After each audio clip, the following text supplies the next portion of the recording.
وەکی مامۆستایەک بۆ تەلەبەکان وەکی برادەر بن ڕفیق بن هەمیار بن لەگەل تەلەبە خوان حاضر بکەین وەکی ئەمیش دەبیان لەگەل ئیمتحان بدەین جەوەکەی ماڵمان بۆ تەلەبە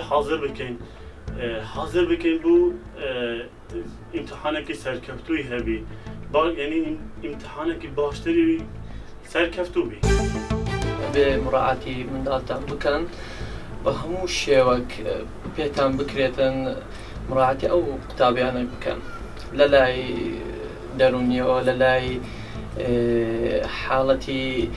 حاڵەتی مادی حاڵەتی معنەوی دەبی قوتابی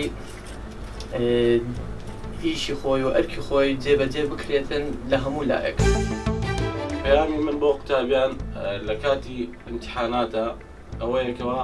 خۆیان مەشغوڵ نەکەن بە شتی لاوەکیەوە و هەروە خۆیان مەشغوڵ نەکەن بە یاریکردنی دەرەوە یاخود